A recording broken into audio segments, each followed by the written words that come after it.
Welcome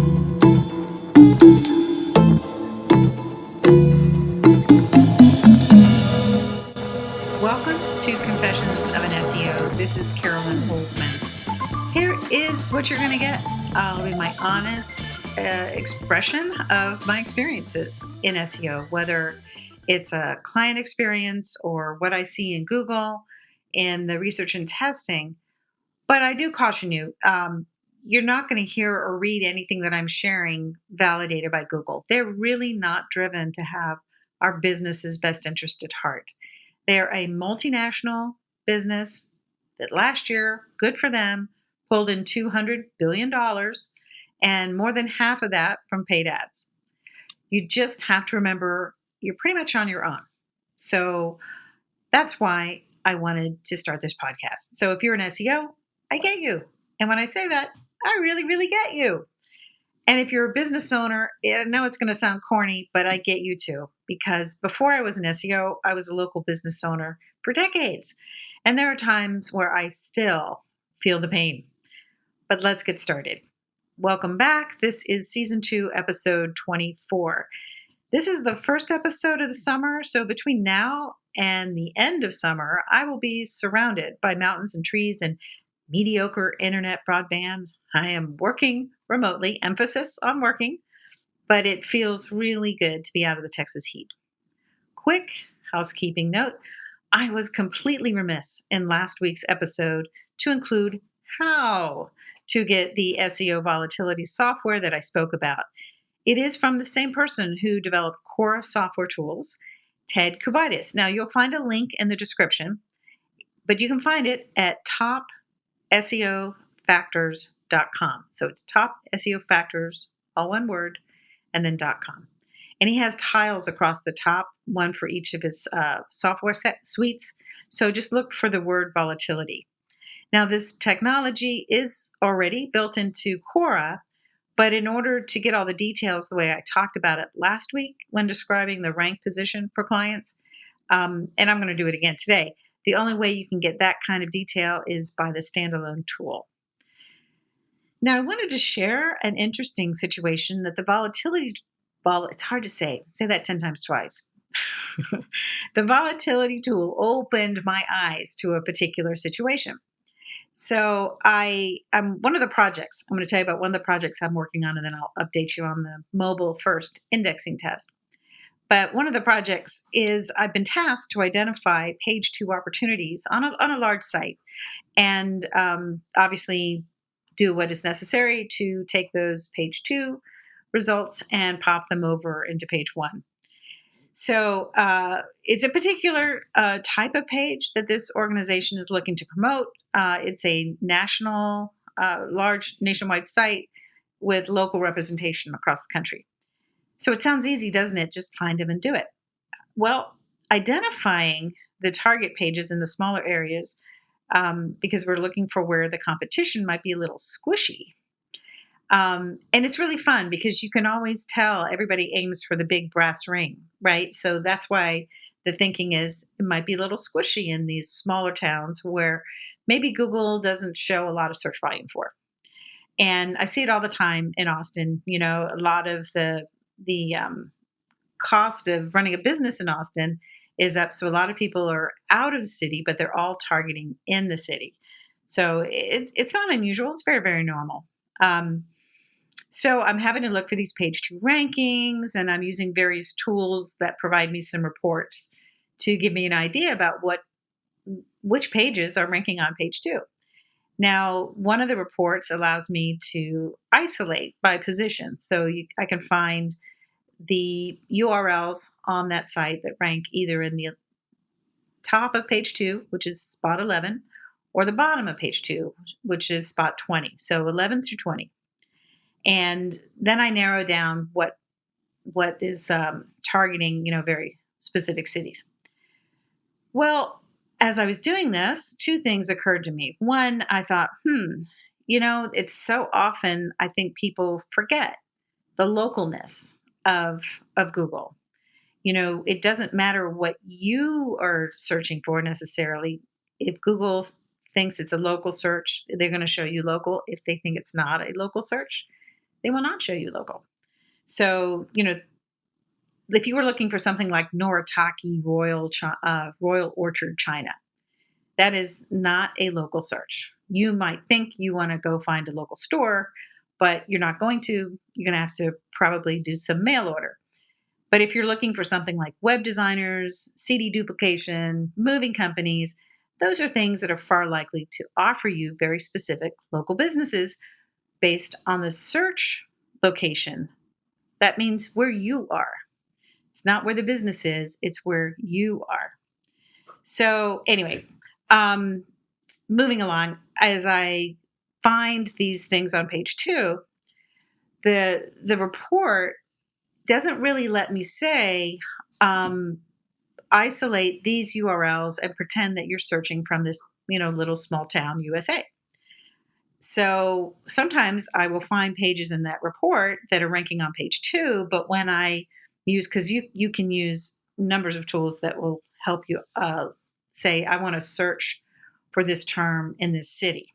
That's called localization. So a lot of times I would find them, and lo and behold, if I searched from that city, they were already on page 1. Well, that knocks them out of this project.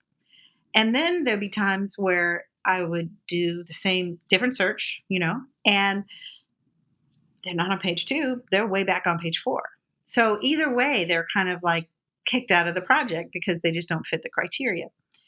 But I had this one URL that was kind of like I found it, but then I couldn't find it again on page 2. And so I thought, well, let me use the volatility tool and kind of make sure, maybe there's something interesting going on here. So it turned out that basically, when I put it in the volatility tool, and just a quick recap, the tool lets you do multiple rapid searches. So it kind of samples. So if you set it to run a 40 sample, it means it takes that same search term and you can localize to a location if you want, and then say, run this 40 times. And the software does all the math. You don't have to worry about it. But it'll show you, like, was this in every one of those 40 samples? And if not, gives a percentage. If it's not 100, it'll show you exactly what. And when I did it for this weird URL, it came out and it said it was only 2% of the time in these searches. So for instance, out of every 100 searches, it would only show up twice for people to see. And you can imagine there's a lot of missed opportunity when you don't show up, when your URL is not in the SERP. So I got intrigued and thought, well, what if it's on page 2, only 2% of the time. So it meets half the criteria. But what if I could rehabilitate this page to be in 100%? And if I can do that, then it's going to be part of the project. So it was super, super fun. It's like you, as an SEO, sometimes, you're presented with things, you go like, oh, this will be easy. But then, when you get into it, the meat and potatoes of it, it's really fun. And if you're a business owner, you're probably going like, wow, I don't love it that much. I just want to make money. Me too. But it's it is fun sometimes when you realize, how informative these tools can help you in your decision making. It caught my attention, and I'm really glad I paid attention. Okay, so now we're going to talk about the mobile first indexing test.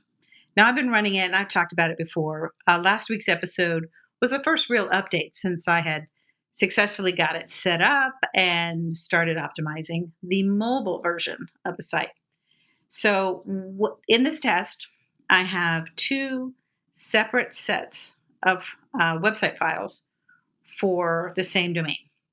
One, the mobile version is set up on a subdomain, and then there's the regular desktop version. Now, the desktop version is mostly images, and there are instructions on it that says, if something mobile this way crawls, show them the mobile site. Now, Google has said that it ranks and scores based on the mobile content versions of our sites.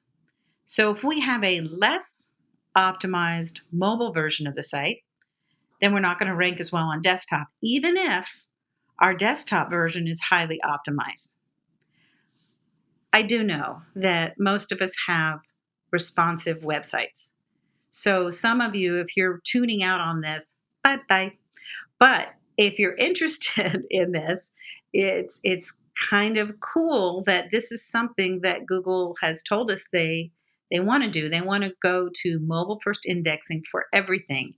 And last year they had they were like, oh, we're going to do this by June. And then it was, oh, we're going to do this by July. And it was like, oh, we're going to do this by October. To finally in November, they were like, you know what? We're going to not give it a date. We're just going to let you know when we do it.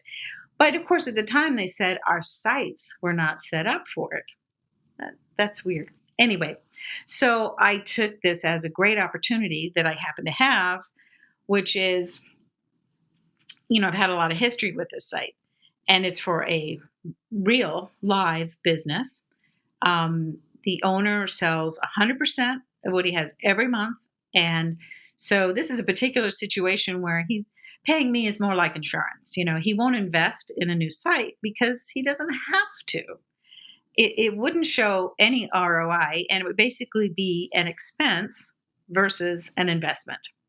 So getting back to the project, I was tracking a 3-word phrase, which is a competitive term in the area, but there's no city in the term. So I'm just relying on the localness from the GMB and the site. And that is to say, the desktop version of the site, upon which I have done nothing. I have not changed a thing on the desktop version. I've only modified the second, the separate mobile site that's on the subdomain. And once I started this, and I go through it last week's episode, but the desktop version went from spot 51 to spot 32. And that's really cool. And it's cool to have data that this is how things are working. So I made a few more tweaks, and I detailed them last week. But the short version is I kind of looked at my 2 tracking tools, my rank tracker tool, and then I used the volatility. And I found that in the volatility tool, this page was being tested upward. And obviously there's more room. There's more room between even testing upward in page 1. So what happened this week? Well, in the tracker, that it's just a static tracker. It showed it coming in now at the number 22nd spot. So it went from 32 to 22. And then I looked in the volatility tool. So again, I ran a 40 sample run, and the desktop site URL again appeared 100%. 30% of the time, it was at the 21st spot. And here's the interesting part, is that there's a lot, it shows in the chart in the software that this page is being tested higher up to the number 16 spot. So let's just recap here for a second. Starting this test, it started out at page 6, and now it's testing up to page 2. Now that's an improvement, a pretty good improvement, 35 spots since starting this test. And now I'm thinking, how much higher can I push this with on page on the mobile version? Pretty exciting results. My client doesn't care. He's very happy as he can be. So I have this fun experiment that will likely lead to one of his competitors calling foul when they see this little dinky site on page 1. Ain't I a stinker? Well, that's going to do it for today. Thank you to the Confessions of SEO sponsors and supporters. Thank you for being a listener. And subscribe to Confessions wherever you're listening to. It's on Audible, Spotify, Amazon Alexa. And if you haven't settled on a source for your podcast, you can just Google Confessions of an SEO. It's the entire page 1. So remember, all of us stand to make business and success together when both we, the SEOs, and our SEO clients understand each other and Google better. It's been my pleasure to be your host. Thank you for your time, and I will see you in the SERPs.